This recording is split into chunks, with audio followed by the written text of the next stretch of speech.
Welcome back. We'll take the conversation this morning to South Africa, where Parliament is set to urgently amend the electoral laws in a manner that criminalizes political harassment and discriminatory attacks based on gender ahead of the 2023 general elections.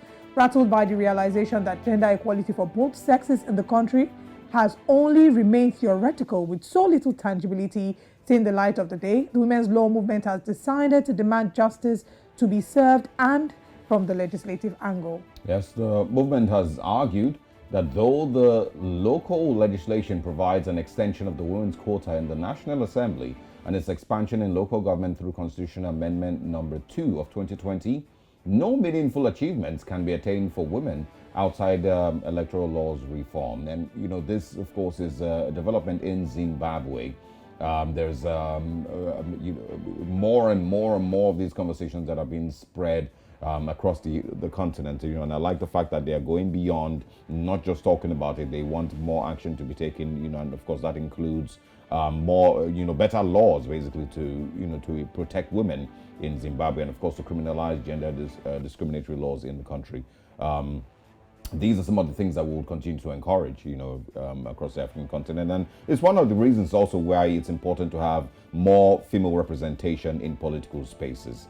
Let there be more women in government. Let there be more women in National Assembly. Let there be more women generally, in places that represent the people, so that these laws are easier to come into play. I mean, it's why when we talk about politics in Nigeria and political participation of women, we're talking about that 5% affirmative action here in Nigeria, for example. These conversations are to ensure that women are put in the front seat. Now, some of the arguments that have been brought against women would be the fact that, they've given women chances in certain positions and they haven't, done the best that they can. But the truth is, at the end of the day, there have been men as well who have been given chances, or men have always had the chances to lead politically, but unfortunately, not all of them have done well as well. We're not saying that, these women, they are qualified women is what we're saying. When we're talking about gender equality, there are qualified women who can and should be given opportunity to take leadership. And of course, it's also important to mention the role of women in championing this cause, and the role of men as well. Women need to support more women, because if we were to do a poll and ask, if you had a female, presidential aspirant, for example, how many women would throw their weight behind her? We need to see more women willing to throw their weight behind other women, as opposed to, downplaying their work efficacy to gender. Yeah, absolutely. And of course, talking about throwing their weight behind them, it also then goes back to the conversations we have with regards, and this is across the continent, so the conversations, that need to move women away from being expected to be in the homes, and in the kitchen and in the other room, and so those type of statements.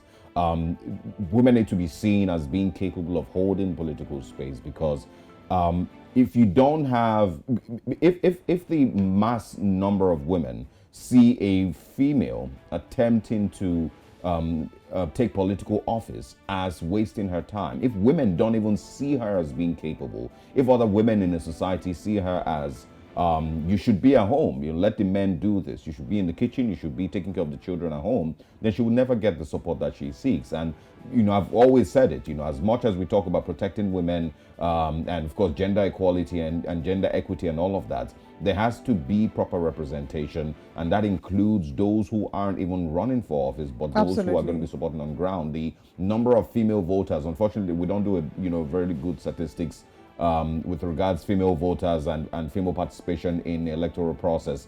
If we did, that, it would be easier to understand how many women actually do take part in every electoral process across the continent. Zimbabwe is going to be, of course, voting in 2023, I believe.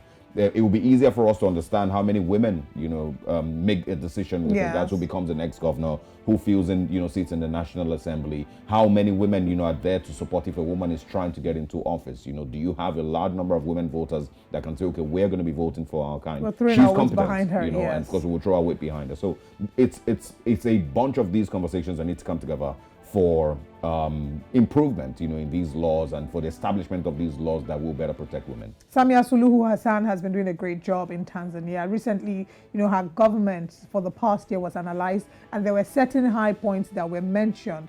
Basically, when we see other women in different parts of the continent taking the front row, taking the lead in terms of politics, it would, like you mentioned earlier, it's representation. When you see somebody else, it's easier for you to imagine being able to do that. So we want to see more women taking the lead. When we have conversations about gender equality here on the show, we talk about United Nations 17 Sustainable Development Goals, with Goal 5 being gender equality.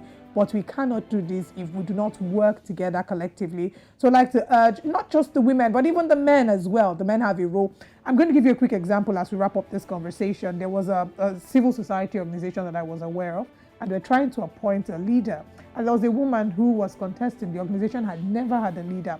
I had a mentor who was a part of the organization who said categorically that the moment he knew that this woman was running for office, he knew that she was capable, and he amassed, like he literally threw his weight behind her, ensured that he amassed votes for her, and she ended up winning the elections and became president. What am I saying in essence? We also need the men to be able to stand up for these women and to be able to help them. We cannot do this alone. As we talk about gender equality, we also need your role. Do your own part, and we look forward to seeing more women being represented across board, not just in Zimbabwe or in Nigeria, but around the African continent.